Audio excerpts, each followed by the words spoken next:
Hello people, I am Fiona, the mother of a wonderful 2-year-old girl. This is the story of how I had to deal with an awful mother-in-law and save my daughter from her clutches. My story might anger a lot of you, but it will also help you if you face a similar situation. The only reason I am sharing this story is that I want to warn everyone to keep their family safe from crazy mothers-in-law. My story starts when I was pregnant with my daughter, Rose. I and my husband Stephen were an amazing couple and had little to no arguments. However, during my pregnancy we started fighting a lot. It was mainly due to his mother, Deborah. To be honest, I never really liked Deborah at all. She was a pretty self-absorbed woman and didn't care about anyone but herself. Stephen valued her because she is his mum. However, I was not close to her at all. The root cause of my problems with Stephen was due to his mother's nagging. Deborah ran a daycare in the next town from us. From what she has told us, it was a popular daycare and earned her lots of money, so she always thought that she knows better than me and our Obgyn. During the entire pregnancy, she kept berating me. She said, "You are doing everything wrong, Fiona. It just shows how little you know about having and raising a child. Thankfully, you have me to guide you through this. You know I am qualified and know better than you." "I am doing everything my Obgyn has instructed me, Deborah. I know you run a daycare, but that's not an excuse to criticize me for everything." "Don't be so cheeky with me. Most women would be happy to have such a mother-in-law like me. You are lucky to get free advice from a professional." "You just own a daycare, Deborah. It's not like you are a licensed doctor or anything. I and the baby are fine. You are overreacting to everything." "How dare you insult me like this? Stephen, you need to teach your wife some manners. It would benefit her to listen to me." "Fiona, Mum does have a lot of experience with kids. You should take her advice for yourself. It won't hurt to try her methods." I would have listened to her if she was an actual doctor. All she does is criticize everything I do, even if the doctor has recommended it. Stephen and I often fought about Deborah's unsolicited advice. She came over to our house very frequently to berate me. Deborah even managed to get some family members on her side. I simply ignored those people when they tried to pressure me into letting Deborah guide me. However, dealing with Stephen was not that easy. He often thought Deborah was right and her opinions needed to be valued. Deborah knew that Stephen had great respect for her profession. He had even given her money for some renovations when she needed it. However, we never went to or even saw her daycare in person. It was in the next town, and Deborah said she didn't like people visiting. Apparently, it was unprofessional. Still, she was always under the impression that our child would be put under her care. She always said, "I can't wait for you guys to have a baby. Finally, I will have someone of my own to take care of. It will be so exciting, just me and my little Rose." "It will be a long time before she can be put into your daycare, Deborah. You will have plenty of time." "Why will it take time? Since I am a professional, I will take care of Rose once she is born. You are not qualified or good enough to be her guardian." "Excuse me? Why do you think I will hand over my baby to you just like that? You might be a professional, but she is still my daughter. I will decide how to raise her."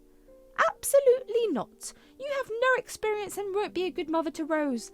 I doubt she will even be safe under your care. You don't even stay at home, so how do you think you will raise her?" "That's up to me to decide. I'm uncomfortable with you just assuming I will leave Rose in your care. I have plenty of other relatives around." "She is my blood and I have the full right to look after her. Don't you dare try to give other people her responsibility. She is just mine. When CPS finds you incapable, she will stay with me forever." I was very disturbed by Deborah's assumptions. She was not ready to listen to me at all. Not only did she berate me for no reason, but also threatened to take my child away. Her comment about the CPS also set me off. My mother abused me, and I had to be placed in foster care. I still had some major trauma from that. Naturally, it was even more painful to hear Deborah say that I will be a failure. After my daughter was born, Deborah doubled down with her demands of raising the child. She straight up said that when she showed up at the hospital, Deborah said, "Oh, My baby is finally here. I can't wait to raise her. She will be perfect, like me. Stop talking about raising her.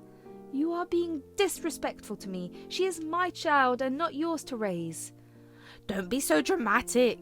You'll go back to work anyway. Then you will have no other option than to leave Rose with me. It is not set in stone, Deborah. For now, I'll be home with the baby. Stop trying to be a parent to my child. Fiona, I know you are tired, but you need to watch your tone. You're being unnecessarily rude to my mum. Stephen just looked at your wife. She's being so cruel to me. Do you really want to raise your daughter with this woman? I am more suited to be her mum. Mum, you are upsetting my wife. We will talk about this later. For now, can you just concentrate on the baby, please? I didn't like how Stephen told me I am being rude. It was Deborah who started with the insulting comments. However, I didn't confront him there.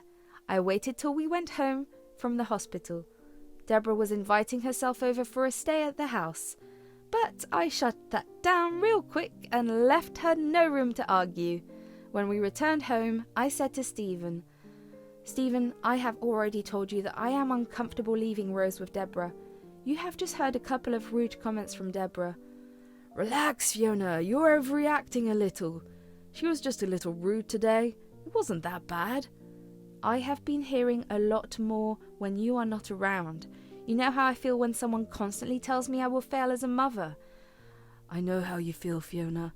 I'll talk to my mum, but promise me you will try to be civil for Rose's sake. She needs to have a relationship with her grandma. Don't worry, I won't cut off her access to Rose. Not until she does something awfully stupid. At that time, I had no idea just how reckless Deborah could be. I really wanted Rose to have her grandma, so I kept a relationship with Deborah. However, she never stopped pestering about leaving Rose in her care. For some reason, the very thought always made me uncomfortable. When Rose was a little over 2 years old, I decided to go back to work. I received a good offer and decided to take the job. Rose was growing up and we needed the extra money for her education. Stephen agreed that it would be best for me to take the job. However, we argued when Deborah insisted on taking Rose to her daycare.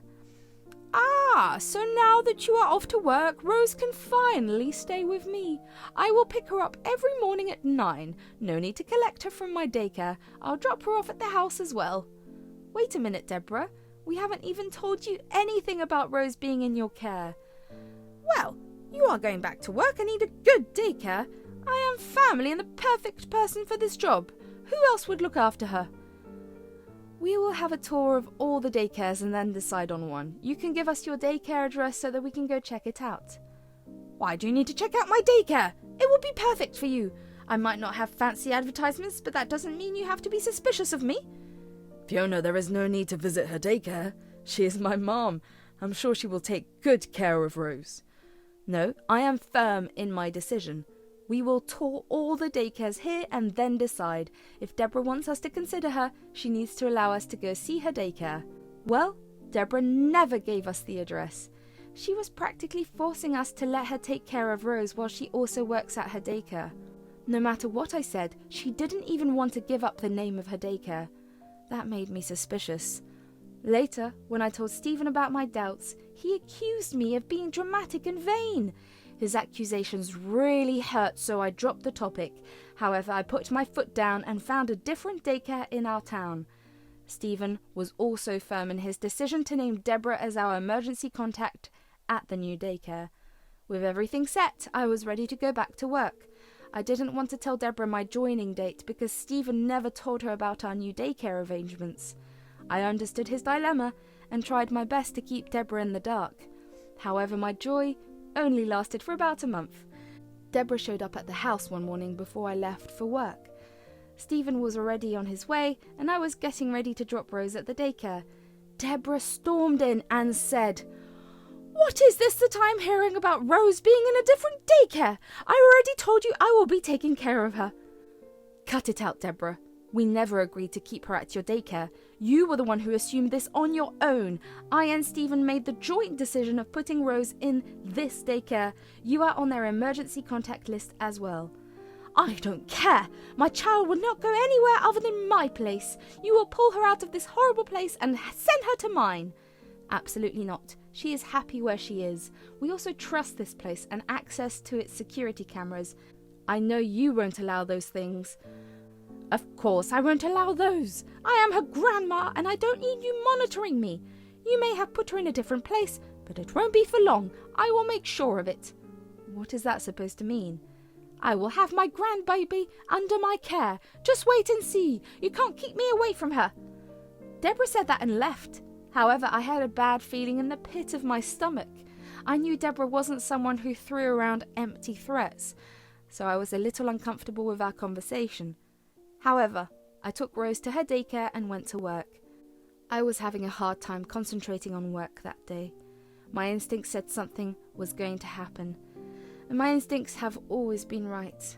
When I went to Rose's daycare, she was nowhere to be found. Immediately I panicked and demanded to know who picked her up. Stephen was still at work, so there was no way he picked her up first. Besides, he would have told me if he had. That's when the daycare said that Deborah took her from daycare. She told them there was an emergency at home and Rose needed to be home immediately. I was seething with rage and called Deborah. To my utter horror, she wasn't picking up my calls at all. I must have called her at least 20 times before I started to panic. My instincts kicked in and I knew something was wrong. So without waiting any further, I called Stephen and said, "Stephen, Rose is missing from daycare. They are saying Deborah picked her up a long time ago. I tried to call her, but she isn't picking up." "What are you saying, Fiona? Neither of us told her to pick up Rose from daycare. What is going on?" "You have to do something, Stephen. Deborah lied to the daycare that we had an emergency. This is insane. We need to find them." "Did you try calling her? I'm sure she has a reasonable explanation." "Listen to me, Stephen. First of all, she lied to the daycare and took Rose without our consent. Secondly, I tried calling her multiple times in the last 30 minutes. She never picked up." "Oh my God, Fiona, don't worry. I'll come right now. I'll try to get in touch with her." Stephen reached me fairly soon. However, my worry even grew further when he said Deborah didn't answer his calls either. I was furious and super anxious at the same time. We didn't know where they had gone. After a while, I told Stephen that we need to go to the police. I couldn't wait any longer, so we promptly proceeded to the police station. We filed a report with the police and waited for them to find our daughter. I prayed that she was safe. In my mind, I was also seriously plotting my revenge against Deborah. She was going to pay for taking my kid. When the police tracked her phone to the neighbouring county, I knew I had my chance. I said, "So she took my child out of this town without my permission. That is insane. I think I know where she went. Deborah operates a daycare in that town. I'm sure she took my child there." "Okay then. All we need is the address of the daycare. We will go and bring them back immediately." "We don't know the address, officers. She never told us the name or address of the daycare." "I'm afraid she's not qualified to operate a daycare. She refused to give us a name. All the daycares in that town are owned by other people. I had looked them up previously." "All right, we will try to narrow down her location from the cell towers. We will also ask around to find out if anyone named Deborah has a daycare locally. Don't worry, we will find your child." The officers left while we stayed back at the police station. It was one of the worst moments of my life. I felt like I was going to have a panic attack. But I had to be strong. I needed to have my child back and make Deborah pay for her actions. Stephen did his best to calm me down while trying to keep his emotions under control. After many excruciating hours of waiting, the police officer was back. He said, "Your kid is safe with us, Fiona. But there have been more issues with your mother-in-law. We rescued 7 kids from her." "Oh my God, are you serious? She was looking after 7 kids? "Turns out she is running a daycare without proper documentation and license. We tracked her phone location and reached a rental apartment that she used as a daycare. She had no business running one, so we had to take her into custody." "But Mum always said she got her license. Hell, we even helped her with money to buy stuff for her daycare. This is insane." "She was lying to all of you. Thankfully, your wife notified us at the right time. Your mum will be facing legal issues." Stephen was dumbfounded by what his mother had done. He was relieved that we got our little girl back. However, the entire fiasco with Deborah was a shocking revelation to him. I was a little less surprised because I already knew her business was suspicious. I had shared my doubts about this before. Now Stephen realised that my doubts were pretty legit. He felt guilty that he got mad at my suspicions before. When we finally got home from the police station, Stephen said, "I'm sorry for not taking you seriously, Fiona. I had no idea my mother was capable of something like this. To be honest, I was pretty scared when Rose went missing." "I'm not mad at you, Stephen. She is your mum, and I know hearing everything was hard on you. I'm glad we got Rose back safe and sound, but what about now?" "I guess Mum will be facing charges." "My God, how did she think she could get away with it? I will never allow her near Rose again. Trust me, I am more than okay with going in no contact with Deborah, but she needs you to bail her out. Will you do it?" "There is no way I am helping her ever again. I am ready to disown her. She could have put Rose in danger. She is on her own now." I was relieved to hear that Stephen was in favour of cutting Deborah off from us. I was feeling sorry for the poor kids and their parents who trusted her with their children. Stephen was also pretty stressed about the backlash his family will get from the scandal. However, we were ready to tackle it together. We also decided to file a kidnapping report against Deborah for good. Deborah had to beg people to give her money for the bail. Her savings were very little because she liked to have a lavish life. She even begged us to help her out and withdraw the case. She was now being charged with 2 different criminal charges. The entire thing was a complete mess. The relatives of Stephen also started to cut contact with Deborah. They never really liked her and were afraid to have her around their family. Stephen had a hard time dealing with everything. On top of feeling guilty, he was also sad to lose his mother. It was a bad time for her and I decided to be supportive. Soon the courts came to a decision and Deborah received jail time along with fines. The judge also cut off her rights to see Rose and be around her without supervision. Since we had filed for a restraining order, the judge sanctioned that as well. At least for a year, Deborah won't be allowed anywhere near us. She cried and screamed like a banshee when the sentence was read. After the case was closed, life eventually went back to normal.